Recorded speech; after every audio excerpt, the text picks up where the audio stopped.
बद्दू आया और आने के बाद उसने कहा कि मुसलमानों के पैगंबर आपने नबी होने का ऐलान किया है। फरमाया हाँ।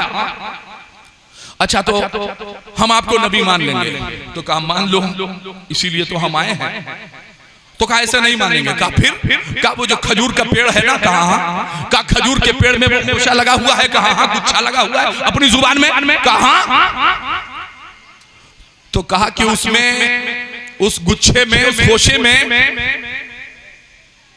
जो फला खजूर दिख रहा है ना, वो वाला खजूर। कहा का उस वाले खजूर को अगर आप यहीं बैठे बैठे बुला दीजिए, वो खजूर टूट करके अगर आपकी बारगाह में आ जाए तो मैं इस्लाम कबूल कर लूंगा। तो मेरे आका ने फरमाया कि मैं जाके कहूं, इससे अच्छा है कि तुम ही जाके कह दो कि पैगंबर इस्लाम ने बुलाया है। तो वो और खुश हो गया। कहा गरी के गोले से हमारे वाले तो आए नहीं, अब खजूर कहां से चलने वाला है। दौड़ के गया, उसने उंगली रखी और कहा ए खजूर, तुझे मोहम्मद अरबी ने बुलाया है। बस इतना कहना था। खजूर टूट के जमीन पे न गिरा। अदब देखिए बरगाह रिसालत का, हुक्म मुस्तफा का पास तो देखिए। खजूर टूटा और तनों के रास्ते से धीरे धीरे नीचे उतरा और उतर करके जमीन के रास्ते से वो खजूर जिससे आप अफ्तारी करते हो, वो खजूर जमीन से चलता हुआ और फिर हुजूर के कदमों में जा रहा था। तो इधर खजूर जा रहा था, उधर वो बद्दू हुजूर के कदमों में। हुजूर ने सर रोक के कहा रे रुको रुको। कहा ना देर न कीजिए, खजूर आ गया, इस्लाम कबूल करता हूँ। तो मेरे मुस्तफा ने कहा था अभी न कर, अब एक खजूर बुलाना कमाल नहीं है।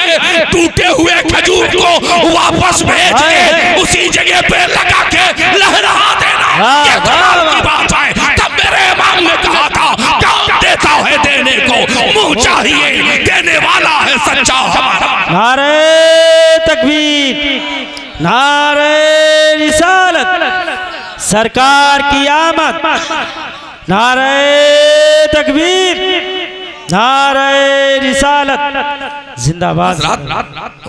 बुलाना कमाल नहीं है। ये मिलाद जरूरी क्यों है? मिलाद जरूरी इसलिए है कि जनाब इब्राहिम ने नमरूद से कहा था काला इब्राहिम फ़इन्नल्लाह याती बिश्शम्सि मिनल मशरिक़ि फ़ाती बिहा मिनल मग़रिब। मेरा रब वो है जो सूरज को पूरब से निकालता है, पश्चिम में डुबो देता है।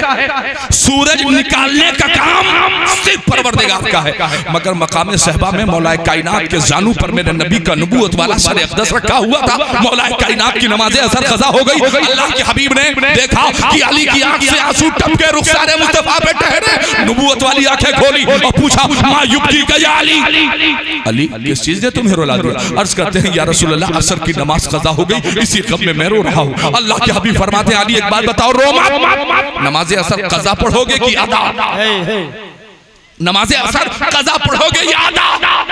आज का बदअकीदा होता तो कहता बात न बनाइए, अब तो सूरज डूब ही चुका है, अब तो क़ज़ा ही पढ़ना है। मगर मौलाए कायनात का अकीदा ये था कि मुख्तारे कायनात हैं, जो चाहो मांग लो। मेरे नबी हयात हैं, जो चाहो मांग लो। मौलाए कायनात अर्ज करते हैं या रसूल अल्लाह, कोई बेख्तियार नबी होता तो कह देता सूरज तो डूब ही गया है, अब तो क़ज़ा पढ़ना ही है। या रसूल आप जैसा बापावर बाख्तियार नबी मेरे सामने मौजूद हो, अली नमाज असर क़ज़ा पढ़े तो तौहीद। अगर आपने पूछा है तो अली नमाज असर को क़ज़ा नहीं अदा पढ़ेगा। बस अल्लाह के हबीब सजदे में नहीं गए, अल्लाह के हबीब ने दस्ते नबूवत को नहीं उठाया। हबीब खुदा ने अपनी अंगुश्ते मुबारका से डूबे हुए सूरज की तरफ इशारा किया। मेरे इमाम की जुबान में सुनो कि सूरज उल्टे पांव पलटे, चांद इशारे से हो चाक, अंधे नजदी देख ले कुदरत रसूलुल्लाह की। मेरे आका ने डूबे हुए सूरज को बुलाया, अल्लाह के वही खड़ा कर दिया। अरब के तमाम मुअज्जिन कान में उंगली डाल के खड़े थे मगरिब की अजान देने के लिए, मगर हैरत की इंतहा न रही। डूबा हुआ सूरज पलट के वहीं आ गया जहां से असर की नमाज का वक्त शुरू होता है। अल्लाह के हबीब ने सूरज को बुलाया। बात सहाबा तक पहुंची, भागे भागे सहबा में आए, दौड़े दौड़े सहबा में आए। ए अली ये सूरज कैसे पलट आया? कहा वो बात दरअसल ये है कि ये तो खिलौना है ना मेरे आका का, इसमें परेशान क्यों होते हो? कहा फिर क्या हुआ? कहा नमाज असर छूट गई थी। हुजूर ने पूछा कज़ा पढ़ोगे या अदा? हमने कहा नहीं अदा पढ़ेंगे। हुजूर ने सूरज को पलटा दिया। एक सहाबी ने बड़ी जरूरत के बाद पूछा अली तब तो आज जल्दी जल्दी नमाज पढ़ा होगा आपने कि कहीं सूरज फिर से न डूब जाए। मौलाए कायनात ने कहा जिंदगी में इत्मीनान से दो ही काम किया है। कहा वो क्या? कहा एक रात हिजरत की रात थी, बिस्तर पर मुस्तफा ने अपने मुझे लेटा दिया और दुश्मनों की तलवारें चमक रही थी। आखिरी रात थी, कत्ले मुस्तफा की तैयारी हो रही थी। मुस्तफा उनके बीच से निकल गए। मुस्तफा ने अपने बिस्तर पर लिटाया, कहा अली लेटो सो जाओ, सुबह उठना, जिनकी अमानतें हैं उन्हें देना और फिर मदीने वापस आ जाना। हर रात अली मौत से डर डर के सोता था, मगर खुदा की कसम अपनी जिंदगी में इत्मीनान की नींद सोया है तो बिस्तरे मुस्तफा पे सोया है। इसलिए कि मेरे आका ने कहा था अली आ जाना, इसका मतलब यह है सब आ सकता है, मौत नहीं आ सकती। अली मदीने तक जाएगा। मेरे आका ने कहा है अली मदीने का दूसरा मौका। कहा जब भी नमाज असर पढ़ता था जल्दी जल्दी पढ़ता था, इस डर से कि सूरज कहीं डूब ना जाए। मगर जब सहबा में नियत बांधी तो इतने इत्मीनान से नमाज पढ़ा, इतने इत्मीनान से अपने जिंदगी में नहीं पढ़ा। तो सहाबी ने पूछा क्या सूरज के डूब जाने का खौफ नहीं था? तो मौलाए कायनात ने कहा कसम परवरदिगार की अली अगर कयामत तक नियत बांध के खड़ा रहता तो सूरज वहीं खड़ा रहता, क्योंकि मेरे आका के इशारे से बाहर आया था। इत्मीनान से मैंने नमाज असर पढ़ी है। हज़रत जनाब इब्राहिम ने क्या कहा था? मेरा खुदा वो है जो सूरज को निकालता भी है डिबोता भी है। मकाम सहबा मेरे नबी ने डूबे हुए सूरज को पलटा दिया।